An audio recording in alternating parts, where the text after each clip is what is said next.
చిత్తూరు పట్టణం నందు ఇటీవల మేము గమనిస్తున్న కొన్ని విషయాల గురించి ప్రజల్ని అలర్ట్ చేసే విషయమై ఈ సూచనలు చేయడం జరుగుతూ ఉంది.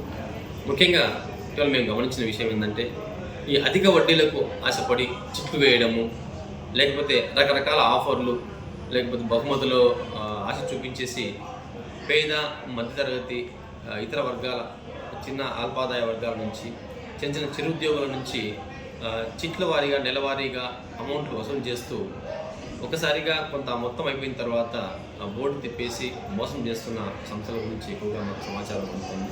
కాబట్టి దయచేసి ప్రజలకు విజ్ఞప్తి చేసేది ఏమంటే, అధిక వడ్డీలు ఎవరైనా ఇస్తామని మా దగ్గర డిపాజిట్ చేస్తే అధిక వడ్డీలు ఇస్తామని ఆశ పెడితే ఎటువంటి ఈ పర్మిషన్లు కానీ అధికారికంగా అనుమతులు లేని ఈ సంస్థలను నమ్మొద్దండి. ఏదైనా అనుమతులుండి చట్టబద్ధమైన సంస్థలలో మాత్రమే పొదుపు చేసుకోండి డబ్బుల్ని. ఇటువంటి సంస్థలను నమ్మేసి వాళ్ళ దగ్గర పొదుపు చేసి తర్వాత బాధపడే కంటే ముందుగానే జాగ్రత్తగా ఉండమని హెచ్చరించడం జరుగుతూ ఉంది. అలాగే సైబర్ నేరాల పట్ల కూడా మేము ఎన్నిసార్లు అవగాహన కల్పించినా కూడా మళ్ళీ ఇంకా మోసపోతూనే ఉన్నారు. మీకు వచ్చిన ఓటీపీలు చెప్పడం కానీ, లేదంటే లింక్స్ ఏదైనా ఓపెన్ చేసి ఈ వీడియోని చూస్తే మీకు డబ్బులు ఇస్తామనో, జస్ట్ చాలా సింపుల్గా ఫస్ట్ అటాక్ చేస్తారు. ఓన్లీ వీడియోస్ చూడము, లైక్ చేస్తే మీకు డబ్బులు ఇస్తామని చెప్తారు.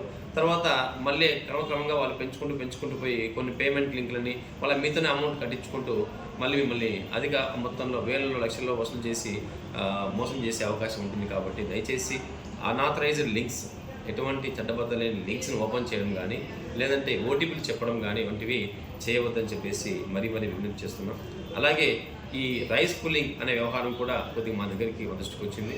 ఎవరైనా నిధులు ఉన్నాయని కానీ, లేకపోతే బంగారం తీస్తామని చెప్పేసి, లేకపోతే ఈ కొన్ని రకాలైన పాత్రలు, చెంబులు లాంటివి చూపించేసి దీనివలన మనకు బంగారం ఉన్న ప్లేస్ని చూపిస్తుందని చెప్పేసి ఇటువంటి ఆశ చూపించేసి వాటిని అధిక మొత్తంలో డబ్బులు వసూలు చేసే కొంతమంది మోసగాళ్ళు కూడా తయారైనని తెలుస్తుంది. వీటి పట్ల జాగ్రత్తగా ఉండాలని మరీ విజ్ఞప్తి చేస్తున్నాం.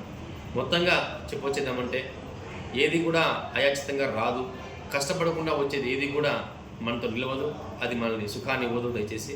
కాబట్టి ఒక్క రైతులే ధనవంతులు అయిపోవాలనో, లేకపోతే సింపుల్గా సులభమైన మార్గాల్లో డబ్బు సంపాదించాలనే వేలో వెళ్తే మాత్రము మనకు నష్టాలు, దుఃఖమే మిగులుతుంది, కానీ మనకు ఆనందం ఉండదు.